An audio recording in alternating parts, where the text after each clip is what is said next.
Okay, let's finally learn about the first fundamental theorem of calculus. Now it's outlined right here, but let's talk about what this means.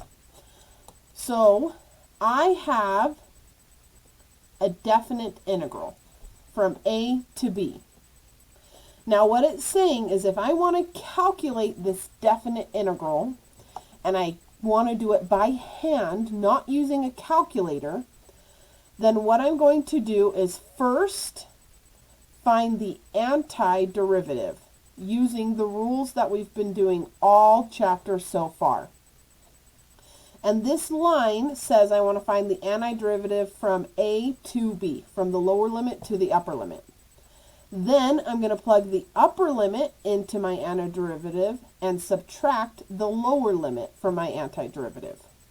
And that is a way to calculate a definite integral by hand, not by graphing and not by calculator. So let's talk about our first example of this, number 10. So I want to do my definite integral from 0 to 4. My first step is to find the antiderivative of this equation. So let's start by changing this square root of y to y to the 1/2. Oops, switch those around. And now let's find the antiderivative. So this is going to be 2, and then this is going to be to the 3/2 over 3/2 plus 1y. Now instead of saying plus c, I'm going to go do this big long line and put my limits. Now let's start to simplify this. Y to the 3/2, leave flip change. I'm going to flip my denominator around like that, plus y from 0 to 4. So this is going to be 4/3 y to the 3/2 plus y from 0 to 4. Now I'm going to plug my limits into my equation. So I'm going to plug 4 in first. So 4 to the 3/2 plus 4. So that right there, I'm going to put square brackets to help me remember. That is plugging in my upper limit. Subtract. Now let's plug in our lower limit. So 4/3 times 0 to the 3/2 plus 0. And that is plugging in my lower limit. That's what the fundamental theorem of calculus says. Take the antiderivative, and then we're going to plug in our limits and subtract them. So let's start to simplify this. 4/3 times 4 to the 3/2 plus 4. Just type all of that into your calculator to get 44/3. Minus 4/3 times 0 to the 3/2 plus 0 is just 0. So my final answer would be 44/3. And that's the same answer your calculator would give you if you plugged that into your calculator. Okay, let's try another example. Number 11. So remember, first step, let's take my antiderivative. Now it looks like this one's being a little tricky, and we're going to need a u substitution for this one. So let's say u is 4t plus 1.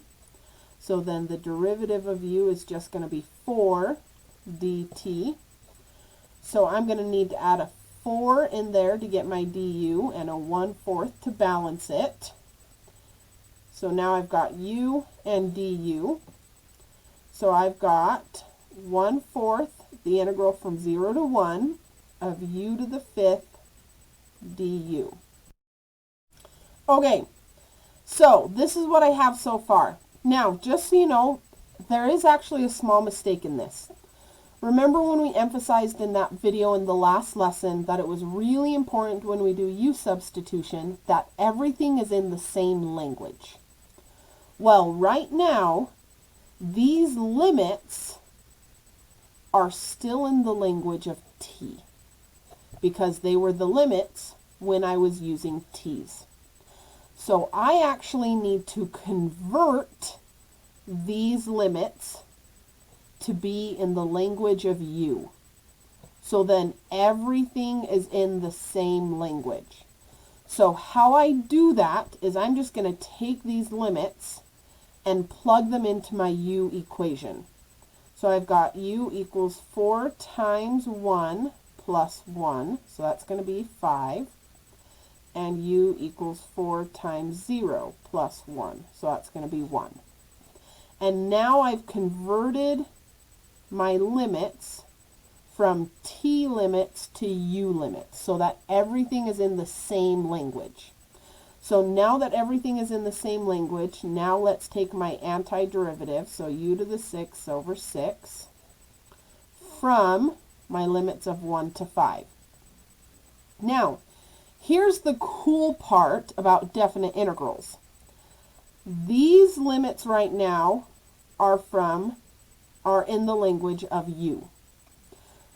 So since everything is still in the language of u, I actually don't need to take this and plug it back in, because then I just have to convert my limits back to t's, and that's just way more work. So let's just evaluate it right now using these limits. So my first one is my upper limit, so 5 to the 6, minus my lower limit,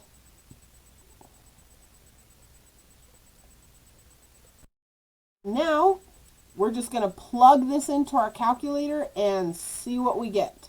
So if you plug all that in, you should end up getting 651. Now, just to show you that this works really quickly, if I were to plug my t back in and then use my t limits.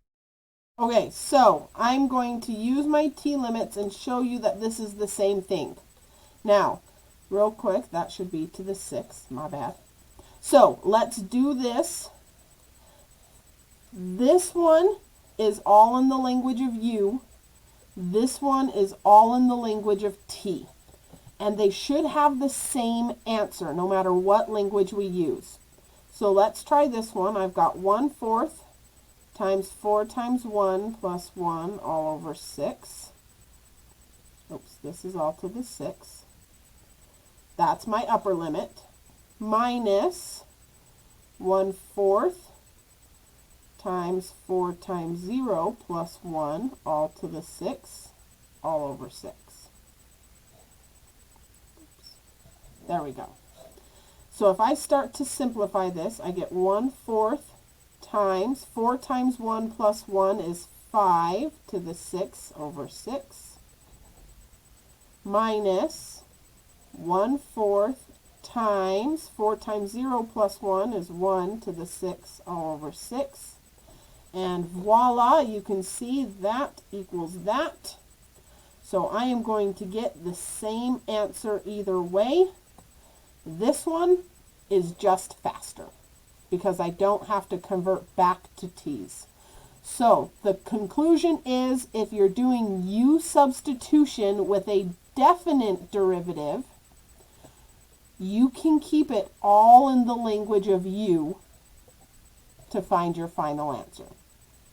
In the next video, we're going to do examples 12 and 13, continuing to apply this first fundamental theorem of calculus.